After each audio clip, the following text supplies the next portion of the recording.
So, hi everyone, good evening, and welcome to our session on women investing in real estate. I'm so excited to host this session today with our special guests and real estate experts, Melissa and Elizabeth. Before we get started with the session, just general introduction of Leading Ladies Connect and what we do. Leading Ladies Connect was established to actually connect women to each other, to opportunities, and to God as well. We do a lot of value add events, and we are building a community that actually supports women in their businesses or even in their professional lives as well. So today, one of our value add sessions is the one we are hosting on real estate, what you need to know about investing, increasing your portfolio, and just generally as women, why we need to put more weight or money in real estate. So to learn more about our initiatives at the Leading Ladies Connect, our website is www.leadingladiesconnect.com.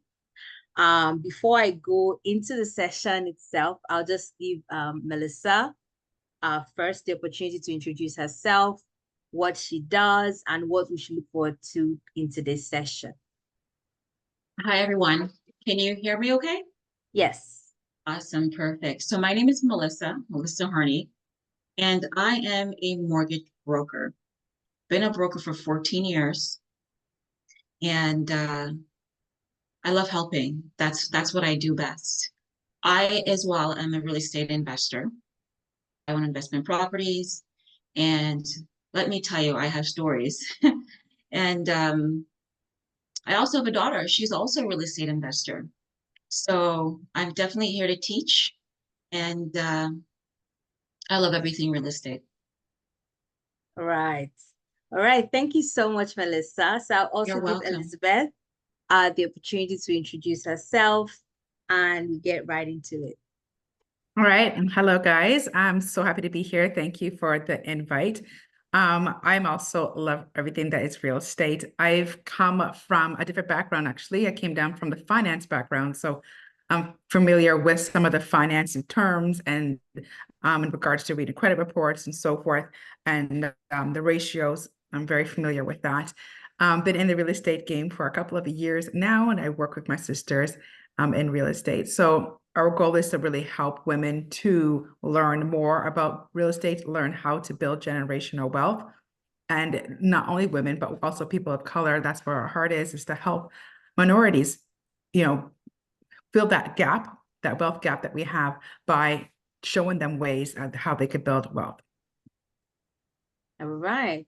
So I know that we had spoken to a little bit of extent, Elizabeth, now about like women investing in real estate, and we actually did propose having like group investments for women. Are you able to touch a bit on that, just a little bit on that, before we get into like our main topic for today? Okay, so I know that as I mentioned, there's a gap, and there needs to be a lot more education when it comes on to women and real estate and investing. So we are working together, and Melissa and I are working together to create an investment group. I don't want to go into too much details and Yes. of the secret stuff that we have going on.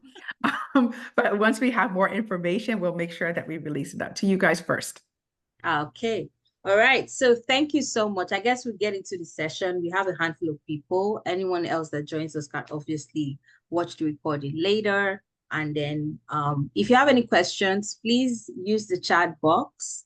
We'll take some questions at some point during the session. If you have any questions about what is being shared or even questions in real estate in general, please use the chat box, or you can send me a private message. So I leave the floor open to you guys, and I'll be here with my questions as well. All right, perfect. So we're gonna share a screen. We do have a presentation to go through. If you could just allow us to share, and then we'll get started. I think it's open. Have you tried it? I did. It says it's disabled. Okay. It says here, allow participants to share screen. Okay, what about now?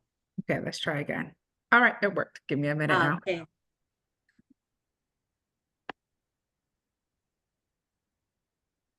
All right, so give me a quick second.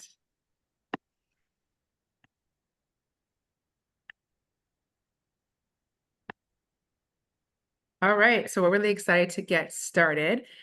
First, before we get started, if you can let me know if you have a home. Do you have one home, two homes, or zero homes? Put it in the chat. How many homes do you currently have?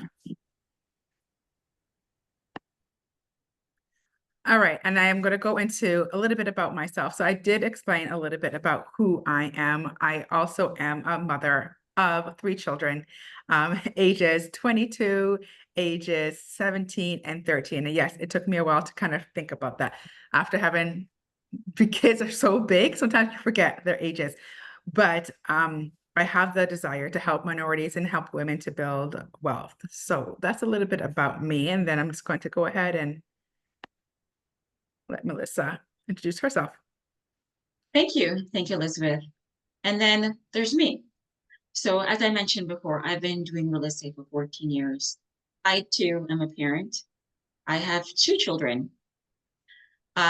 First is age 32, and my second is uh, like I said, I've been doing this for 14 years. I as well, I'm a home investor.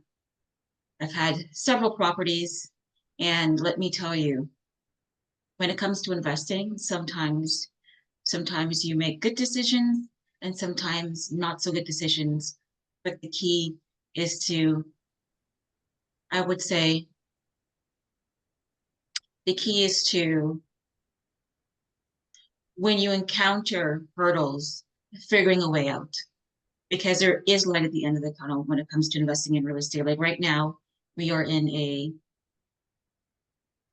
I would say we are in different times when it comes to investing and different challenges, but definitely there is money to be made. So anyways, that's my little spiel about who I am and what I do. Awesome.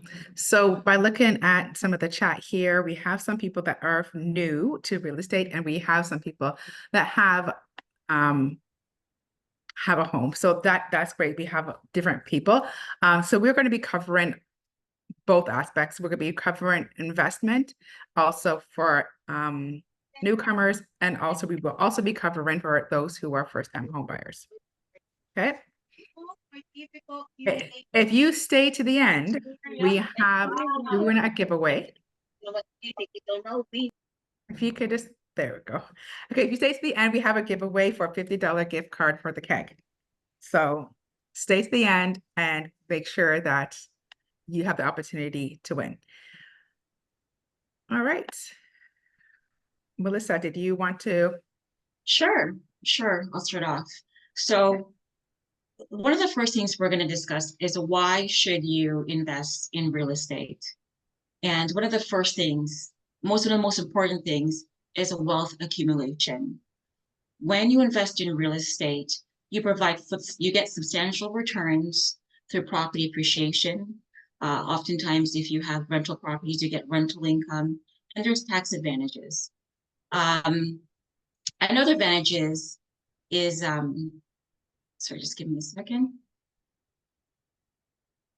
Another advantage is building equity. With every single monthly payment that you make towards your mortgage, you're building equity over time and increasing your net worth. And long-term security, let's take a look at what's going on in the real estate market right now. A lot of investors are pulling out, rent is high, some people can't afford their rent. When you hold on to real estate for the long term, you have that security. Another thing that you get is retirement planning. You know, with the economy the way it is right now, we may not have pension when we get older. Investing in real estate can secure your financial future, because as I mentioned before, as you pay down on your mortgage every single month, you're building equity, you're building your net worth, and at retirement you can choose to sell your property, you can choose to rent it out. There's many things that you can do when it comes to building your wealth with retirement. Another thing is legacy building.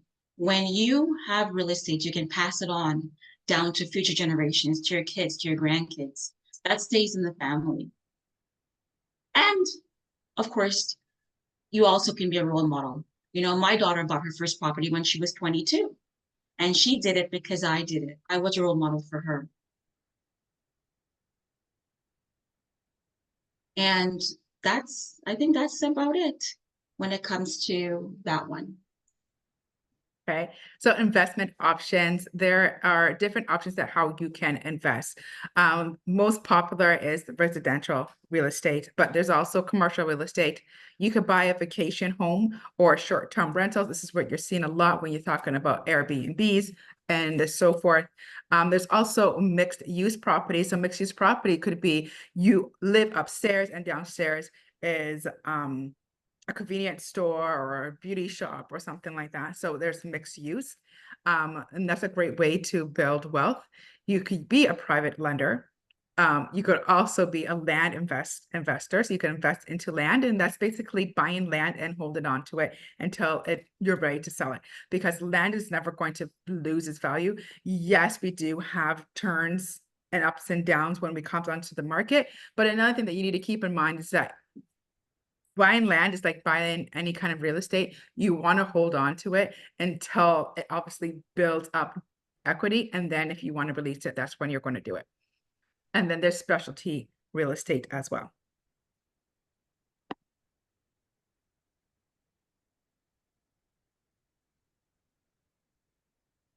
Okay, considerations. So there are considerations that you need to take when investing in real estate. There is financial preparedness. When I say financial preparedness, I'm referring to budget. You need to assess your financial situation to determine how much you can afford to invest without compromising on your financial stability. You know, I've had clients to use all of their savings towards investing in real estate, and they have nothing for a rainy day should something happen. And then we have financing options. Sorry, investment goals, right? When you decide to invest in real estate, you have to decide, what are your investment goals? Are you the type that will hold on to that property for a long time? Do you want a short-term investment where you buy a property and flip it? What kind of investor are you? And then there's market research, right? Location. When investing in real estate, you have to determine what areas are you going to invest in? You know, what kind of investor are you? There's some people that would rather invest in places like, let's say, certain parts of Hamilton, where they might not necessarily get the best of tenants, but they'll have guaranteed income because they'll have clients of ODSP, welfare, and over time they'll pay down the property. Some people want to get a property where it's in an up and coming area, right? Where they can actually renovate, fix it, flip it for a profit. And another thing that you have to consider when you are investing in real estate is your exit strategy, right? Are you going to be holding it for long term? Or are you going to be doing it short term? And you have a clear investment strategy before getting started, because we're all different types of investors.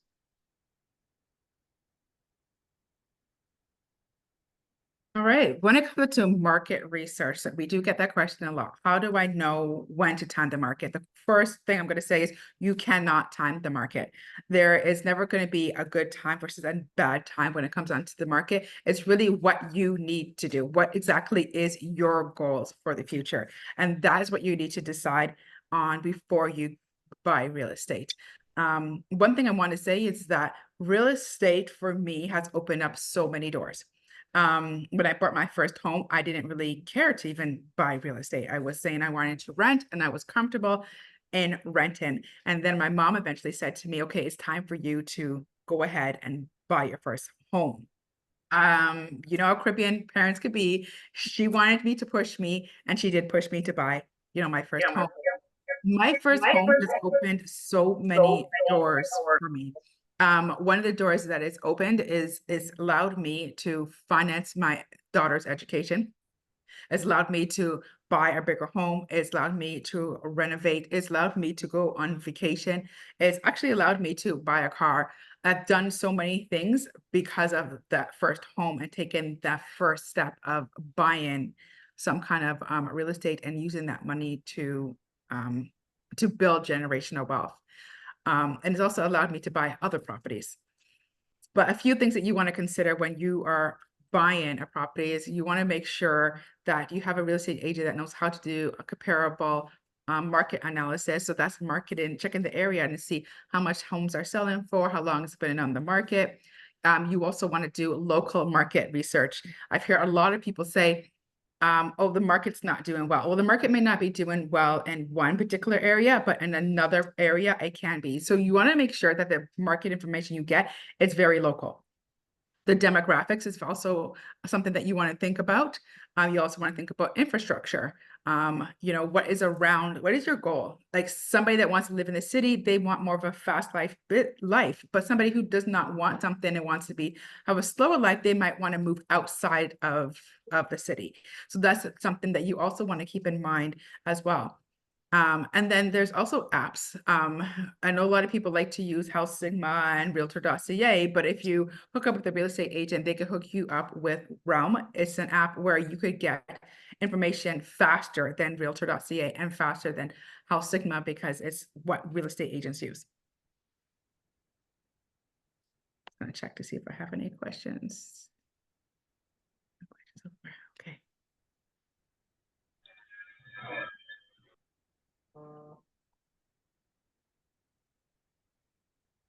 Melissa, do you want to go over the financing options? Sure. Do we want to answer the questions in the chat or wait until the end? Okay, hold on. We have Diane Manning, Manda. Sorry, I can't pronounce that. She says, my focus is as a young women leader is not into personal building, really, but to build a home for the homeless. And that's a great ambition. Our land is high, but our investment to the home is poor. Yeah. It's good morning here in the Philippines. I would like to extend my heartfelt gratitude for for accepting me in this meeting. And I have seen that this meeting is so prestigious and honor because it's a group of powerful women so far. Regarding with my cause that actually I read last night that women should have the mindset to go into real estate, no? So basically as a leader, my perspective regarding building a home is quite go into deeper and deeper because my cause is like something like more on charity. However, sometimes I have to I came to realize that there are limitations that it's not more on other people, but it's more on yourself, especially that nowadays women should we have this what we call the gender equality. We are given recognized, no, we are given recognized that we are able to compete with this our men, that we can build a home because in many years it is a stereotype that only men can provide homes for a family. Only men can provide a decent home for for his women. But nowadays, we are totally equal with men, and we are able to do what men can do. So, in my perspective, also as a leader, it's not only men that who will stand as a leader and can provide a home for those homeless. So I am indigenous, a tribal leader. I am an heiress of our ancestral land, and it is my stand that maybe I can meet potential investor for our ancestral land to be able to give a decent home for our community members. So hoping that maybe through this platform I can network, I can encounter potential or opportunities wherein being a leader, I can provide from a home for our community member, and they will realize that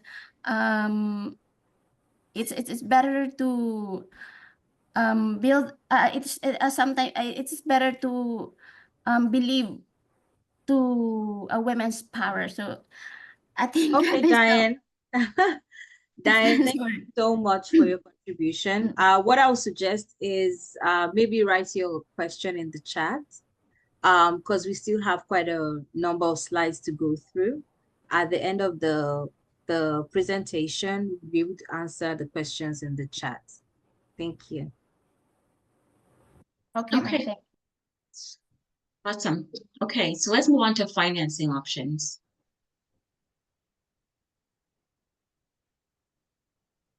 Yeah, let's move on to financing options. When you obtain a mortgage, there's many options that you can explore. There's banks, there's private lenders. Sometimes people who invest, especially if they're going into short-term investing, they'll go with a private lender. They have easier terms. They're more flexible. They don't look at credit. They don't look at income.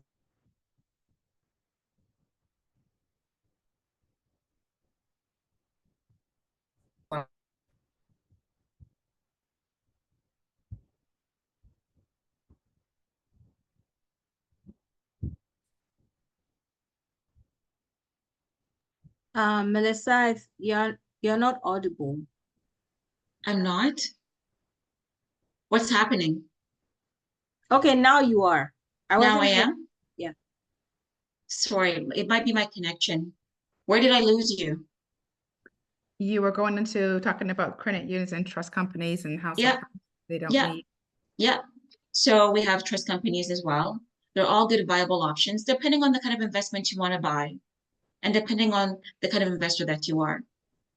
One of the things that you have to consider when it comes to buying your property is cutting back on expenses, right? If you're saving for that down payment, do you really need the Netflix? Do you really need to have that box of pizza? Just cutting back on things that you might not really need so you can put more money towards your down payment. I know one thing that I did when I was buying my first property 20 years ago, I had to increase my income, right? I did overtime. I lived at work. I was there 12 hours a day, 7 days a week, saving for that down payment. You can also put your money in safe investments when you're trying to grow your wealth, right? For that down payment. Another option is unsecured credit. You know, banks will consider using an unsecured line of credit. Once you can maintain the mortgage and the unsecured line of credit, they will accept that as a down payment. And gifts. Family, mom and dad, you can go to them towards asking them for money towards your down payment. All right, common risks. So in every investment, there's going to be risk. And so when you buy real estate, there is risk. There's risk of, the market going up and down. And we've experienced that. We experienced that within the last couple of years where the market was really crazy and prices were really high, and then the market prices went down a little bit lower. So that's one thing that you have is the market changing. And to overcome that is, you really want to buy and hold. You don't really want to buy and sell all the time. You want to be able to buy it and hold it until the market does well. And if you need to sell at that time, that's when you sell. You try not to sell when the market's not doing well. There's also the loss of income. And unfortunately, there's nothing that you can do when it comes on to the loss of income besides go and get more income. However, it is important that you put money aside. You always want to make sure you have an emergency fund. There's property damage. So when you own a home, if there's damages to a home, you need to fix the damage. And there's home repairs. There's tenant issues. So if you are going to buy a property and lease it out, then you have to consider that when you're a landlord, there's a possibility that your tenant may not pay. And if your tenant doesn't pay, then you are still responsible to make sure your payment is given to the mortgage company. So to make sure that you have money there, there's also tenant issues if the tenant doesn't want to leave the property. So there's risk with everything. There's benefits and then there's risk. And then the vacancy. So vacancy is what if you don't get a tenant for a period of time, you have to make sure that you are able financially to cover that mortgage. So it's always important to set aside some savings in case any issues come. You want to make sure that you're prepared for any loss. And as I said, I recommend always to hold on to your property if the market is not doing well. Keep in mind that if the market's not doing well and you really can't afford to keep the home, then it's best to sell. Do not wait until the bank needs to take your home. If you have to sell it, then you have to sell it. As I said, do not wait until your bank needs to take your home.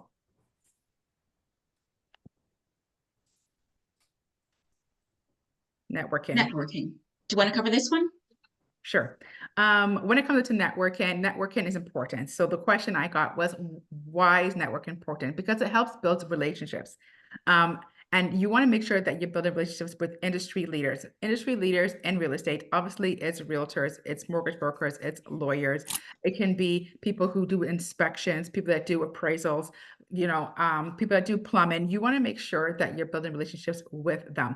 Reason being is because they know what's coming up. They know when a house is going to go on the market before it goes on the market.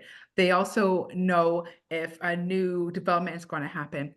They also know the process and who to talk to if something is going to go wrong. If I have a client whose mortgage last minute goes sour, I know that I can rely on Melissa as my professional to handle that situation.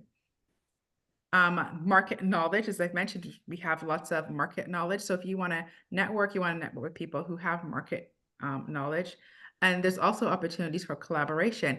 There's opportunities now to buy properties with other people. If you cannot buy a property by yourself, why not team up with another sister and that can help you to buy a property? So networking opens up doors for that, and also opens up a door for, a support system. Because sometimes women need time to vent. And if we are networking with the right people, then we can speak and then hear some tips of what do I need to do? What do they do? And then see how does it work for me? We see there's a need right now for investment group. So Melissa and I are working to create a space for investors. We have some crazy ideas right now that's coming up. We have seen many investor groups and we haven't joined them because some of them we just feel like we don't know if that's a real benefit to the group, that's the people that are buying. So we want to make sure that whatever we're doing is going to generate income for the women that we're going to do it with, and to make sure that it's as safe as possible.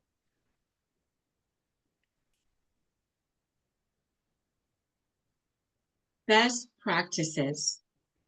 When it comes to being a landlord, investing in real estate, there are things that are crucial, and screening your tenant, especially in this environment, is one of them. Go online, check their Facebook, check your LinkedIn. Does their employment match what they have on their application, right? You want to check their Facebook. What kind of people are they? What do they do? Do they party all the time? Because these are people you necessarily don't really want to have as tenants in your home. And maintaining proper communication with your tenants is crucial. You want to make sure that you have a good relationship with your tenants. You're good to them, they're good to your home. Detailed records, if there's any home repairs that you have to do, any fixes that you have to do. These are things that at the end of the day, you can write off on your tax return. So keep good detailed records. And when you have your lease agreement, be sure to set your terms, when it comes to long-term guests, pets, things of that nature. It's important to make sure you cover these things in your lease, because you don't want to have any confusion later on when there's a disagreement between you and your tenant. All right, some strategies to buy a home. The first one is, buy and hold it. We've been talking about that quite a bit of times. It's buying your house low and holding on to it until you make some money. Another one is house hacking. You may have heard this one. A lot of people, they would buy a property and they live upstairs and they rent downstairs. House hacking is more the opposite, where you would live downstairs and rent upstairs. The method to this madness is the fact that the person living upstairs, their rent will be higher than if you ever rented downstairs. So meaning that person, the goal really is to have that person pay all or most of the mortgage. So there's house hacking, what you could do where, as I said, you could rent upstairs, live downstairs, or you can buy a property that has more than one house on it. So like a duplex, a triplex, well, there's more than one unit, and then you rent out the other unit and you live in one unit. So the goal is to make them pay for your mortgage. There is multi-use properties. So I've kind of touched into this before. Multi-use properties, let's say if you buy it, and you see them in some areas. I know Brampton has quite a few of it, where the downstairs is the store and then the upstairs is where somebody lives. So if you were to rent the downstairs, then you could build money that way while you live upstairs. The BRR method, the BRRR method, or reinvest your profits. So this is when you buy real estate, you renovate it, you rent it out, and you refi, and you just continue doing that cycle over and over and over again. So basically, you're going to buy a property, not one that's brand new and looks, all well done. You're going to buy a property that's a little bit more cheaper because you're going to renovate the property. Once you renovate the property, then you would rent the property, so the value of the home would also increase. Now you can refinance, take out money from the equity to buy another property. And then they say, you kind of rinse and repeat. Another thing is to focus on property and improvements. So what can you do to improve the value of your home? Usually your kitchen, your bathroom, landscaping. These are areas where you can build money quick by renovating those areas. Everybody knows that when it comes onto homes, people don't tend to want carpet as much. So those little things can also help. You don't necessarily need to spend a lot of money to increase the value of your home. Little things as well can help. Even painting your home can actually bring up the value of your home. Okay. I see we're getting a lot of comments and questions. We're going to answer all of them at the end. So just continue to put them in so you don't forget them. We will get to them. Okay, so tax benefits. When it comes to owning a property, especially an investment, there are tax benefits. Okay. We have deductible expenses. Okay. Deductible expenses are things like repairs, property taxes, professional fees that you have to pay. Let's say you have a property manager, right? That is an expense that you can write off at tax time. Travel expenses, traveling to your home. I have a property, Elizabeth knows, it's like 2 hours away from me. And I spend a lot of money traveling to the property. I have a property manager. She goes in and she cleans the property because I do short-term rentals, right? All of these expenses that I incur at tax time, I write them off. So those are tax benefits that you can have. All right, so let's get into newcomers. We do have a few people who don't know that there is options for those who are newcomers to Canada.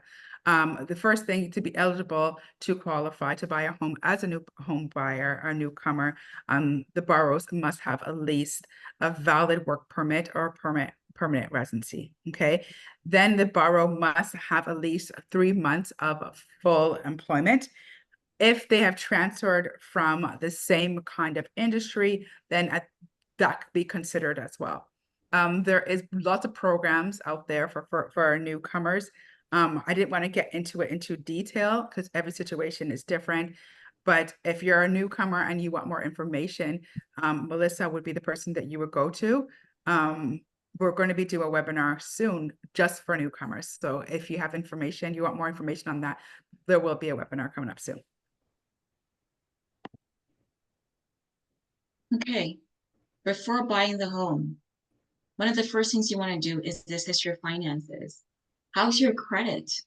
Is there anything you need to work on when it comes to your credit score? Take a look at your savings. Do you have enough money for a down payment? Right? And you want to determine how much you can actually afford when you're choosing a property, right? Take a look at your lifestyle, right? Do you travel a lot? Do you like to eat out? Are there things that you like to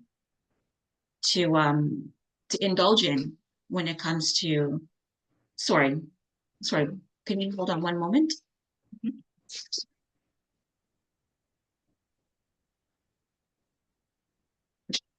Sorry about that. So yeah, so when it comes to saving for your down payment, right? You want to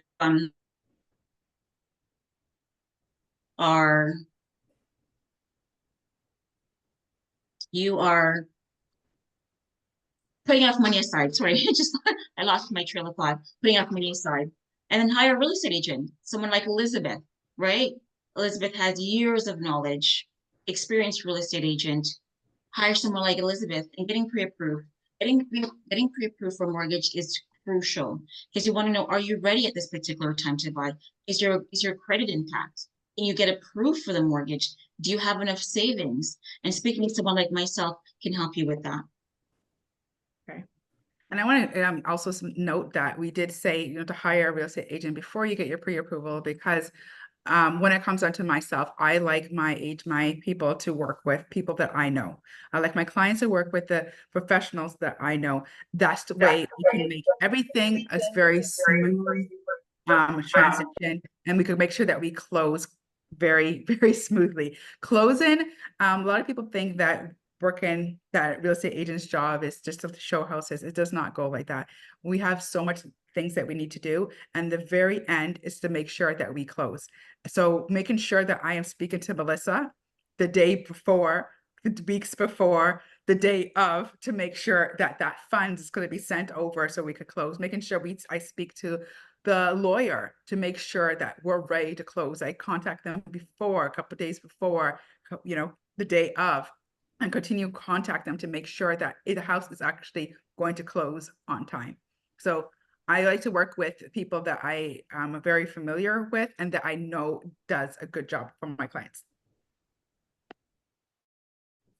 First-time home buyers, this is how much it's going to cost you to buy that $900,000 home. You will need to save at least $65,000 for your down payment. This is your ticket to home ownership. Next, approximately $1,475 for land transfer taxes. This varies by municipalities, but your property taxes is like paying a little extra to officially claim a piece of Canadian soil. We have legal fees to confirm that everything is legit and to transfer home ownership from the other person to you. And this could range anywhere between $1,500 to $2,500. Title insurance, this is your magical shield that protects you from any title-related nightmares. And this will be between $250 to $500. Your lender will want to assess your home to ensure that the price you paid is in line with the market value. So you should budget around $300 to $500. This sum is sometimes applied strictly to your mortgage. And last but not least, you have your home inspection. We recommend all of our clients to get a home inspection completed. Generally, the cost for a home inspection could run between $300 to $500. I hope you found this information helpful. If so, you will want to follow me for more tips and tricks for real estate. Make sure that you follow and that you like, and don't forget to share with your family and friends that you think that this. Okay. All right, down payment. A lot of people think that you need to have 20% down, and that's why I put that video on there. That is false. It also depends on the home price that you're going into. You could buy a home with a little as 5% down. There is like different stages when it comes on to the minimum down payment that's required. The first $500,000 is 5%. Between the 501 and to 1 million, a little bit less than 1 million is 10%. Anything over the 1 million is 20%. So for example, if you were to buy a home for 700,000, you would only need to put down $45,000, 25,000 for the first 5. And then, give me a second, this thing's in the way. And then 20,000 for the 10, and then, and the total altogether would be 45,000. Okay. Oh, wow, we went through it pretty fast. All right, so we want to thank you all for joining us. We're going to go into the question and answer time. If you'd like to get in contact with us, we put these QR codes for your convenience. You could click on there and get our information on how you may follow us. So I'm going to leave this screen up for a little bit, and then I'm going to talk about our giveaway and what you need to do to qualify for our giveaway. Right now, we'll just go straight into the questions. All right. Thank you, Melissa and Elizabeth. What an enlightening session. And thanks to everyone who has joined us. Please do put your questions in the chat box, and we'll be going through the questions one after the other shortly. Thank you.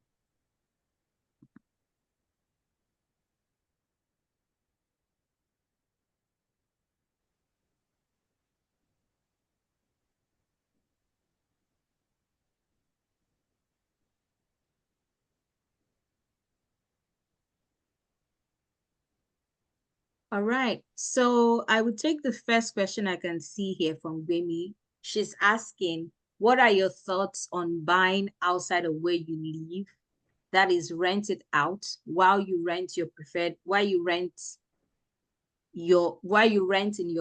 area? I guess that's what the question is. Can she elaborate on that a bit so we have an understanding of what that question, while you rent outside of your preferred area? I can do that very quickly. Hello, everyone. So actually, my question is with respect to the way property prices are right now. A lot of people are probably outpriced. A lot of people want to live in Toronto, want to live in GTA area, as well as affordable. So what are your thoughts on to get a property on the property market? Do you go and buy for somewhere slightly further out? Give an example of myself. My first property when I moved to Canada was bought in Woodstock, and I had to rent it out because I didn't want to live in Woodstock, and I live in Toronto, and I pay rent where I live. So the question is, and I've asked a few friends to do the same, but they always feel like, they want to live in the house that they bought, and it makes me smile because it seems to be the mentality. So I wanted to get from you guys what your thoughts are around, you might not be able to afford a big house right now, but if you can afford something in Commonwealth or whatever it is, because it's cheaper to get in the market and build that equity rather than saving up and waiting until you can afford something in Toronto or GTA. That's my question. Well, what you did is great. I advise a lot of clients to do that. I have many clients who do that. There are clients who work in the GTA. This is where they're comfortable living, but they really want to invest in real estate, and they invest in areas outside of where they live. That's a great option once you do your market research to make sure that the area that you're choosing will in fact go up in value. You don't want to choose an area that may not have good return, but once you choose an area that goes up in value, there's a good demographic of tenants. Why not? That's my put on that. What's your take on that, Elizabeth? I agree. I think that is a fantastic idea that you've done. And I've recommended to many of my clients. The thing is buying real estate, yes, you want to live in it, but also it's also could be used as a way to build generational wealth. So when you're ready to sell that home, then you can buy closer to where you want to live. And I've had clients as well who have bought further out. So that way they do travel an hour, 2 hours sometimes to get to work because they didn't want to lease it out. But at least they've made the thought of, okay, let me just move out to buy further out where it's a bit cheaper, where I can hang my hat and still, enjoy my life. Like people still want to enjoy your life. You shouldn't be buying a house and be house poor. I did that. I've always done that. I've always bought further out. That's my comfort level. Yes, I've done that too.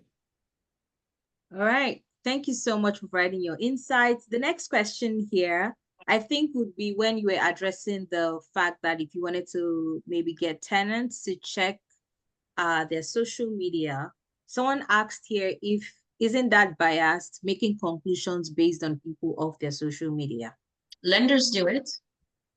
I've lost deals because of that. Lenders do it. When lenders are underwriting your mortgage file, they're not just looking at what your credit score is. They take a look at your social media as well. I remember a deal many, many years ago. It wasn't my client directly, but I had a colleague who had a client who had a criminal record, and the lender refused to finance. So if lenders can't do it, if lenders are doing it to protect their asset, why can't you? Yes, on social media, you might find people with fake names and things like that, but it doesn't hurt to check what they're posting, what they're doing, because you want to make sure you're choosing a solid tenant. I don't personally think it's biased. And as an investor, you want to make sure that you're getting the best possible tenant for your home. All right. Elizabeth, would you want to add anything to what she said? I was going to say that I see that too, not only in the mortgage world, but also the financing world. Because I said I've worked in the financing world for over 20 years.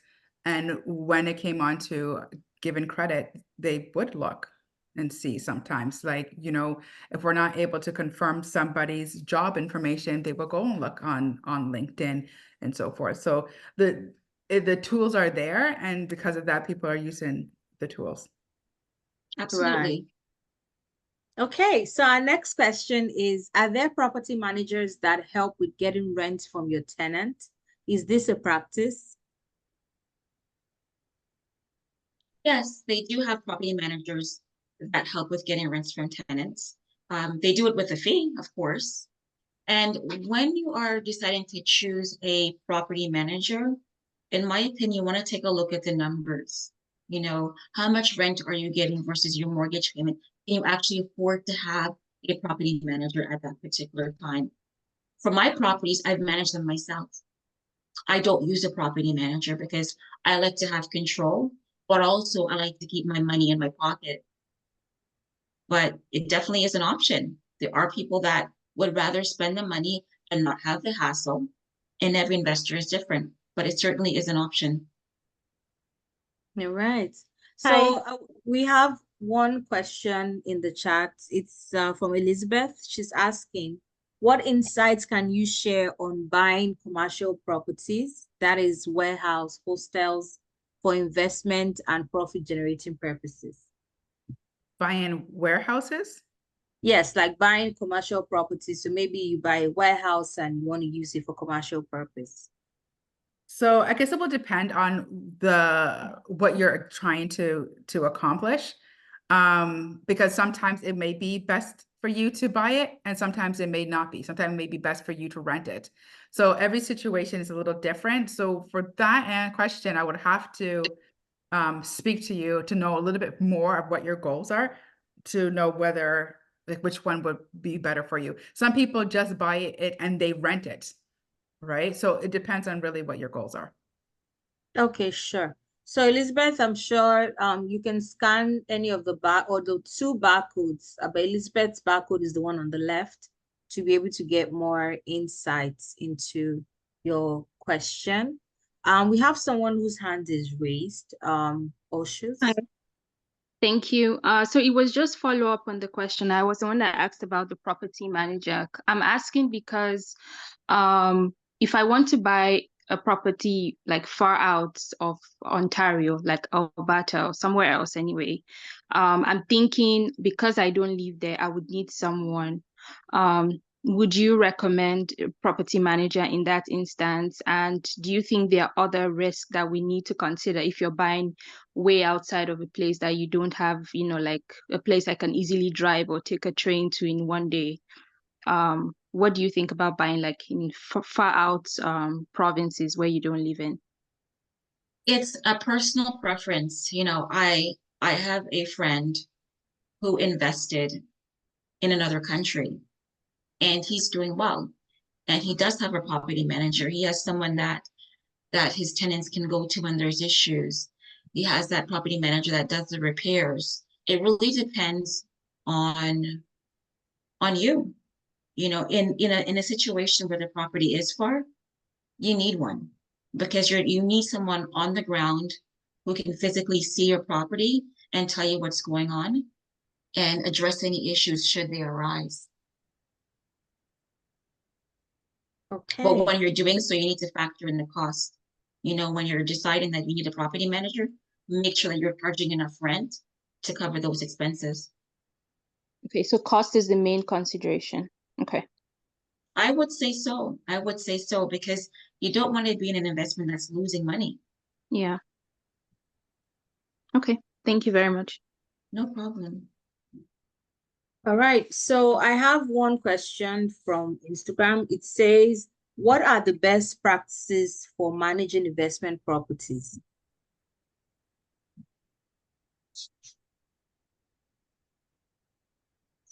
Best practices for managing investment properties.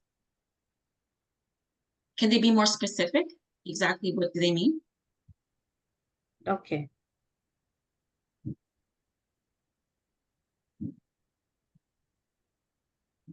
Okay, so I'll just pick another question, another of the questions that we have here.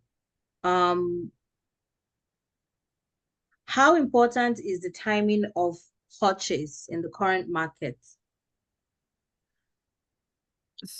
So you can't time the market. One thing I've always said that if you're renting, you are basically paying 100% interest rate anyways. So if you're renting, there is no good or bad time to buy. It's when you're ready to buy. It's those who are trying to buy a bigger home or trying to downsize. Those are the ones who might want to look and see what's really going on in the market before they sell their home to buy something bigger, or they sell their home to buy something smaller. And then in those cases, like you got to keep in mind that you're never going to buy high and also sell high, right? If that happens, it's very, very rare. So if you're going to sell high, you're going to buy high. If you're going to sell low, you're going to buy low.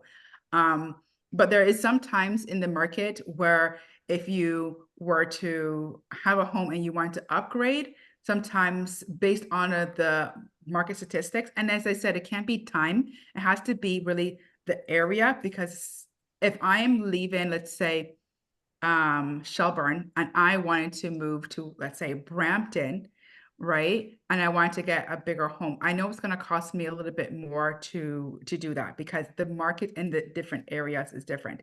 But if I want to do the vice versa, if I want to go from Brampton to Shelburne, right? I could do that pretty much easily and still have money left over. So it's not really about timing the market. It's really what your goals is and what's happening in the market around those particular areas that you want to buy. I hope that makes sense. Yes, indeed. If you have any other questions, please feel free to write them in the chat box, or you can raise your hands and we can take a few questions. Just to wrap up the session at the hour. Wanted to say thank you to everyone who's joined and stayed till the end, and extend our thanks to Melissa and Elizabeth as well, sharing their insights today. I know a couple of us were not here at the beginning when we started. This session was organized by Leading Ladies Connect, and we definitely exist to connect women to opportunities and also to each other and God as well. So I'm so happy that you guys joined us. If you want to learn more about the work we do, our website is www.leadingladiesconnect.com. And we'll be happy to, connect with you, collaborate with you, whether you're in business or you work a 9-to-5 job. There's an opportunity for women at the table with us. So I'm just going to check here if you have any other questions. Sorry. Sorry, I was just reading one of the questions. My apologies. Okay.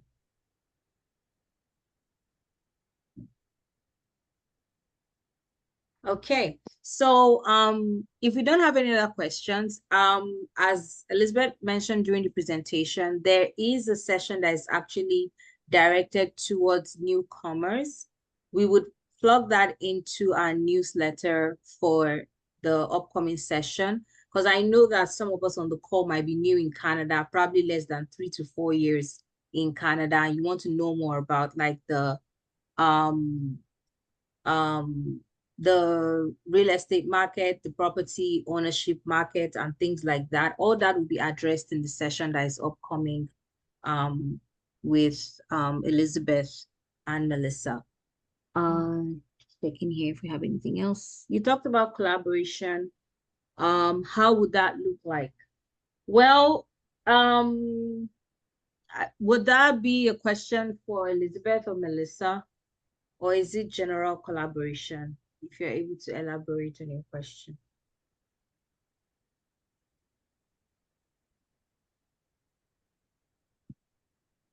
Collaboration in regards to purchasing real estate, what exactly is the question? Is it collaborating on real estate? Buying a property. Okay, I think I should speak for that, because Elizabeth said she doesn't want to let the cat out of the bag for what she's planning. But we also had like initial conversations on like having like a group property purchase with Leading Ladies Connect. So we have a group. For those that don't know, that might be new to Leading Ladies, we do have a group that we have over 200 women there. So we're planning on something like that, which is like everybody puts down some part of like the investment and then it's group owned. So, but if you want to find out more about us, I guess I would suggest you go on the website, or you can follow us on Instagram at Leading Ladies Connect. All right. Thanks, Melissa, Elizabeth, and Bimbola. What parts of GTA would you say you are a local expert? So I covered all of the GTA, and the reason why I can say that proudly is because I don't work by myself. I have a team, and with my team, it's my other two sisters. So we live in different areas, so we cover all of the GTA and the surrounding GTA as well. And then for me, as a mortgage broker, I do mortgages all over Canada, not just in the GTA. Okay. I have a question here, but I'm thinking maybe we can extend it by 5 minutes. So somebody was asking, in a case where the credit is bad, is there still opportunity to actually own real estate? Absolutely. Absolutely. When the credit score's on the weaker side, we have to look at alternative lending. There's credit unions that will consider you. There's trust companies that will consider you. We have monoline lenders where we do B lending. With the B lending, it caters towards people who have a weaker credit score. And if the credit is extremely bad, on the very weak side, we have private lending. So having a bad credit score isn't the end all be all. You can still own real estate. Okay. All right. Thank you so very much to everyone. And thank you especially to our guests who shared their knowledge. I guess it's time now to win the gift card for the Keg restaurant. So what would be the instructions to win the gift card? Okay, so what you want to do is scan the QR code, and then you're going to register. It just asks you 3 quick questions, and then we will pick the winner, and we will send the winner their $50 gift card. I was the first That to is our start. appreciation for jumping on. Okay. But I think the form needs permission. Does it? Because I put that it shouldn't need it. Oh no.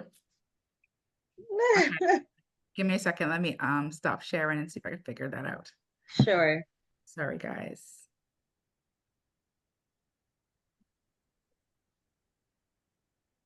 So while we're waiting for that, I'll just post information about Leading Ladies Connect. You can follow us on LinkedIn, on Instagram, on YouTube, to find out more about like what we do and all that. Just a second.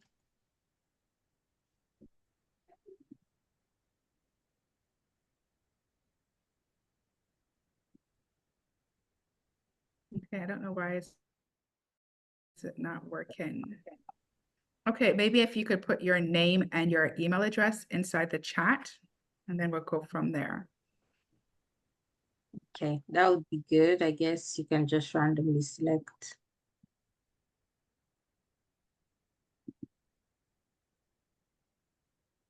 I don't know why is it not letting it.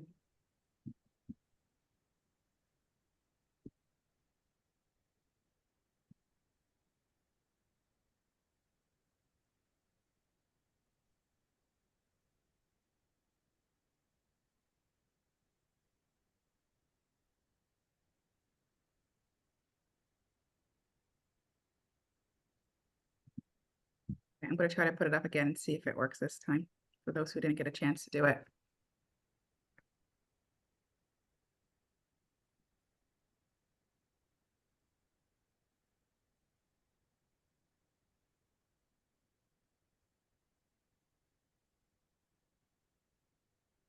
In the meantime, I'm guessing there is no further questions. Okay, so people are putting in their email addresses and everything else. Yeah.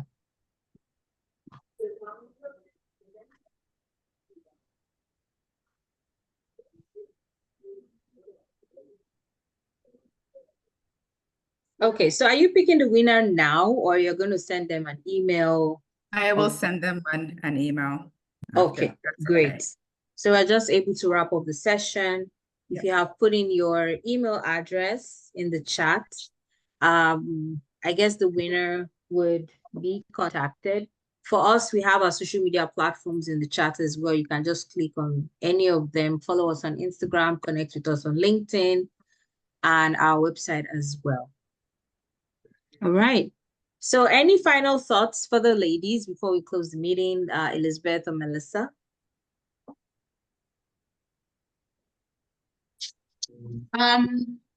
Any final thoughts?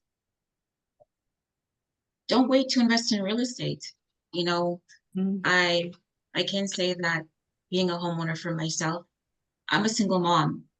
I've done it myself the entire time, and it's definitely awarded me a lifestyle I wouldn't have had I not just taken the chance and bought my first home. Wow, that's amazing. There's a popular saying that goes that the best time to plant a tree was yesterday. Absolutely. Absolutely.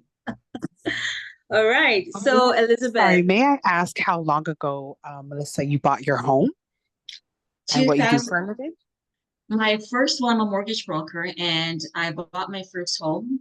It was, I remember the date, October 28th, 2005.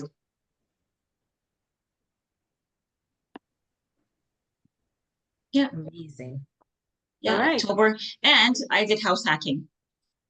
Okay, perfect. Yeah, thank you. Yeah, around the same time as my sister, she was also, well, she bought it with her fiance at a time, but I feel like around that time was much easier to buy homes. But it was easier. I know that there's challenges. Back then, when you bought a home, all you needed was a pulse. Getting a mortgage was easy. House prices were cheaper. You know, we had 40-year amortizations. It definitely was easier, but I've purchased homes in each market, you know, when qualifying was a bit harder, when prices were a bit more difficult, and I've been able to transition from every market. So it is possible. Sometimes you have to switch up how you do it because of the challenges that we're faced, but it still can be done. And I've always recommend people to speak to a mortgage broker, even if you're not ready to buy today. Because Absolutely. Melissa could look at your credit report that you could pull yourself. She doesn't need to pull it for you. So means no hit on your credit report. And she could speak to you about your income. We have dealt with people who thought they weren't ready and they were. Absolutely. That way. And if they weren't ready, we have been able to tell them what they need to do to be ready. So don't just sit and wait. I've always said, you know, if you're going to build a house, a builder who's going to build a house is going to know what he needs to build a house. If you're going to go and buy a home, you need to know what you need to do to buy a home. So it's good for you to speak to a mortgage broker who's going to say, okay, you need to improve your credit score. You need to pay this off. You need to pay this off. Because sometimes we think we need to pay off everything and we don't. And Melissa will be like, no, you're wasting your time. Sometimes we think we need to save so much money and we don't. So it's just better to go and speak to a mortgage broker who is able to say, okay, you know, this is what you need to do and you will be ready next year. Or Melissa might say, hey, you're ready to buy now. What are you waiting for? Let's do this. All right. Thank you guys so much. I want us to round up the session. So, because we want to keep the recording at 1 hour so that we can always go over it over and over again. So we'd have the video up on YouTube probably between today and tomorrow. I would also put all the information for Melissa and Elizabeth in that video and in our newsletters going on as well that would link to the video and the training session. We would also plug that in as well. Thank you so very much again, ladies. I really appreciate it that you shared your knowledge with us. And we're looking forward to so many opportunities to actually get more women into real estate and investing as well. Thank you to everyone who joined us and those who stayed till the end. All the best to the winner of the gift card. Hope to see you at dinner. All right. Thank you, ladies. Have a good night, everybody. Thank you. Good night. Good night, everyone. Good night, everyone.